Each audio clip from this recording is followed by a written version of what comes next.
তোমরা যারা ক্যালকাটা ইউনিভার্সিটির আন্ডারে কলেজের ছাত্রছাত্রী আছো, তোমাদের প্রত্যেকের জন্য আজকের ভিডিওটা খুবই গুরুত্বপূর্ণ।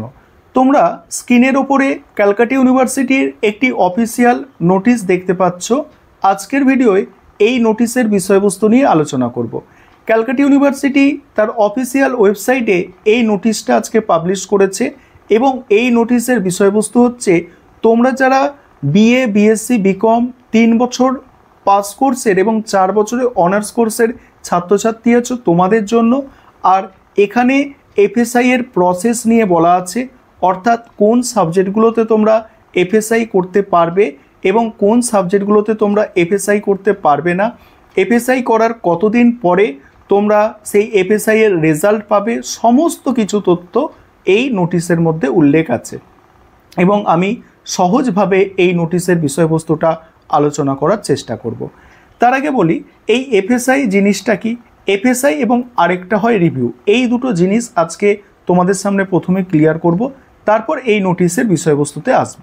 দেখো, তোমরা যখন একটা সেমিস্টারের পরীক্ষা দাও এবং পরীক্ষার পরে রেজাল্ট হাতে পাও, সেখানে কি দেখা যায়, তোমরা অনেক সময় তোমাদের প্রাপ্ত নম্বর অর্থাৎ রেজাল্টে যে নম্বরটা তুমি পেয়েছো সেই নম্বর নিয়ে সন্তুষ্ট নও।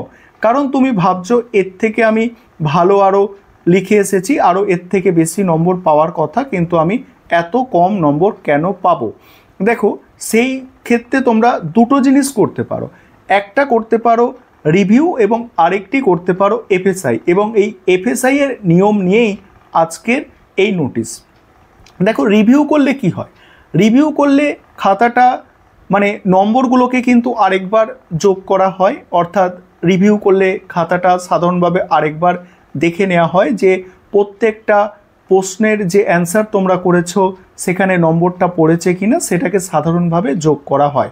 এবং এফএসআই করলে খাতাটাকে স্ক্রুটিনি করা হয় এবং অর্থাৎ খাতাটাকে আরও ভালো করে পরীক্ষা নিরীক্ষা করা হয়। ঠিক আছে, কি বললাম, এফএসআই করলে আরও ভালো করে পরীক্ষা নিরীক্ষা করা হয়। আর ক্যালকাটা ইউনিভার্সিটির নতুন যে সিস্টেম, রিভিউর যে সিস্টেম, একটু শুনে নাও কি রিভিউর সিস্টেম আছে। দেখো, রিভিউ করলে কি হয়, তুমি যদি খাতা রিভিউ করতে দাও তাহলে তোমার খাতা কিন্তু আরেকজন পরীক্ষকের কাছে চেক করা হয়, সেখানে দেখা যায় যদি যে নম্বরটা অনেক বেড়ে গেছে, অনেক বেশি নম্বর বেড়ে গেছে বা অনেক কমে গেছে নম্বর, তখন আরও একজনকে দেয়া হয়। যদি অনেক নম্বর বাড়ে বা অনেক নম্বর কমে, তখন আরেকজনকে দেয়া হয় এবং সেও খাতাটা অর্থাৎ তিনিও খাতাটা দেখেন। সেক্ষেত্রে ওই শেষের যে দুজন দেখলেন তাদের মধ্যে যে বেশি নম্বর খাতাটায় দিয়ে থাকে তার মানে সেই নম্বরটা কিন্তু ক্যালকাটা ইউনিভার্সিটি দিয়ে থাকে, ওই মানে রিভিউর ক্ষেত্রে দিয়ে থাকে।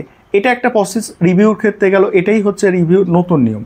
এবং এই যে এফএসআই এর নিয়ম আজকে ক্যালকাটা ইউনিভার্সিটি পুরো বিস্তারিতভাবে বলে দিল, সেটা একটু তোমরা বুঝে নাও। দেখো, প্রথম কথা হচ্ছে তোমাদের যে নন এমসিকিউ পেপার, সেই নন এমসিকিউ পেপারগুলো তোমরা এফএসআই এর জন্য আবেদন করতে পারবে। এফএসআই মানে খাতা স্ক্রুটিনি করা, অর্থাৎ খাতার তুমি জেরক্স কপি হাতে পাবে। কিভাবে হাতে পাবে, কতদিনের মধ্যে হাতে পাবে, সেটা নিয়ে বলছি, ভালো করে শোনো। প্রথমে কি বললাম, নন এমসিকিউ পেপার, অর্থাৎ যে পরীক্ষাগুলো এমসিকিউ থাকে সেই সব খাতা কিন্তু হবে না। যেগুলো এমসিকিউ থাকে না অর্থাৎ বড় প্রশ্ন থাকে, সেটা 1 নম্বরেরও হতে পারবে এবং 20 নম্বর, 30 নম্বর, 15 নম্বর, 5 নম্বরেরও হতে পারে। সেই ধরনের মানে খাতা যেগুলো লেখো তোমরা, সেই খাতা তোমরা এফএসআই এর জন্য আবেদন করতে পারবে, অর্থাৎ নন এমসিকিউ যে পেপার সেগুলো তোমরা এফএসআই এর জন্য আবেদন করতে পারবে। আবেদনের প্রসেস কি আছে? আবেদনের প্রসেস আছে, তোমরা যখন হাতে রেজাল্ট পাও, সেই রেজাল্ট পাওয়ার পরে তোমরা ক্যালকাটা ইউনিভার্সিটি যখন নোটিশ দেবে, সেই নোটিশ অনুযায়ী তোমরা কিন্তু এই আবেদন করতে পারবে এবং আবেদন করতে গেলে একটা ফিস জমা দিতে লাগে এবং সাধারণত মানে এফএসআই করতে গেলে 500 টাকা খাতা পিছু নেওয়া হয়, অর্থাৎ 500 টাকা জমা দিতে লাগে। তবে এই 500 টাকার কথা এই যে নোটিশটা আছে এই নোটিশে কিন্তু উল্লেখ নেই। তোমরা জানো যারা এফএসআই করেছো তোমাদের 500 টাকা লাগে এফএসআই করতে। এবং এখানে বলা হচ্ছে তোমার প্র্যাকটিক্যাল, টিউটোরিয়াল, প্রজেক্ট এবং এইসি, সিভ্যাক এইগুলোর খাতা কিন্তু রিভিউ করা অর্থাৎ এবং এফএসআই করা যাবে না। অর্থাৎ তোমার যদি প্র্যাকটিক্যাল, টিউটোরিয়াল, প্রজেক্ট এবং এইসি যে পেপার এবং সিভ্যাকের পেপার এগুলোতে যদি তোমার কম নাম্বার আসে, এমনকি আইডিসির পেপার তোমার যদি এগুলোতে কম নম্বর আসে, তুমি এগুলোকে কিন্তু এফএসআই এর জন্য আবেদন করতে পারবে না। অর্থাৎ এইগুলো কি হয়, এইগুলো কলেজ বেসে পরীক্ষা হয়, অর্থাৎ কলেজে পরীক্ষা হয়। তাই কলেজে যেসব সাবজেক্টের পরীক্ষা হয়ে থাকে নিজস্ব কলেজে, সেই সাবজেক্টের খাতা কিন্তু এফএসআই এর জন্য আবেদন করা যাবে না। যেগুলো অন্য কলেজে তোমরা পরীক্ষা দিতে যাও, ঠিক আছে, সেই খাতাগুলোই কেবলমাত্র তোমরা এফএসআই এর জন্য আবেদন করতে পারবে। তবে সেগুলো কিন্তু নন এমসিকিউ পেপার হতে হবে, এমসিকিউ পেপার হলে চলবে না।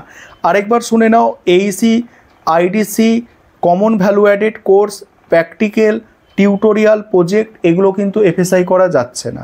এবং তারপরে কি নিয়ম আছে, তারপরে এই নোটিশে বলা আছে যে তুমি যখন রেজাল্ট হাতে পাচ্ছ তার থেকে মানে তুমি এফএসআই করতে দিলে তার 30 দিন থেকে 60 দিনের মধ্যে তোমার কিন্তু এফএসআই এর রেজাল্ট তোমরা পেয়ে যাবে। কি বললাম, 30 দিন থেকে 60 দিনের মধ্যে তোমরা এফএসআই এর রেজাল্ট পেয়ে যাবে।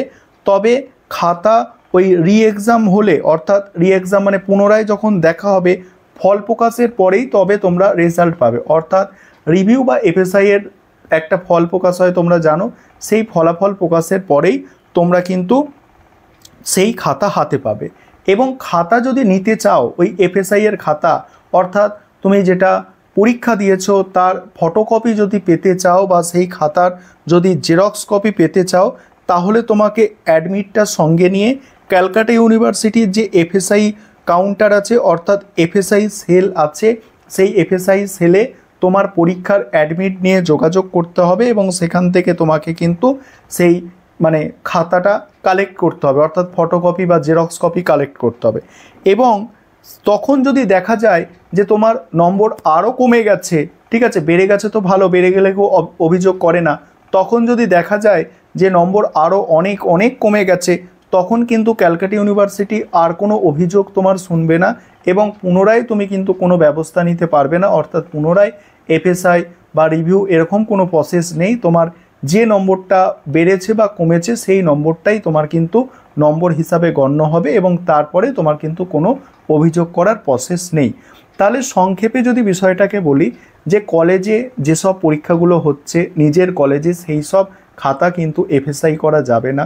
যেমন আইডিসি, সিভ্যাক, এইসি, ঠিক আছে, এইগুলো এবং যেগুলো প্রজেক্ট, প্র্যাকটিক্যাল, টিউটোরিয়াল থাকে এগুলো এফএসআই এর জন্য আবেদন করা যাবে না। কেবলমাত্র বাইরের কলেজে যেসব পরীক্ষা তোমরা দিতে যাচ্ছ সেই সব খাতা নন এমসিকিউ পেপার যেগুলো, সেগুলোই কেবলমাত্র এফএসআই এর জন্য আবেদন করা যাবে। একটা আবেদনের জন্য একটা ফিস জমা দিতে হবে এবং তারপরে মানে যখন রেজাল্ট পাবলিশ হবে তার 30 দিন থেকে 60 দিনের মধ্যে তোমাকে ইউনিভার্সিটিতে যেতে হবে।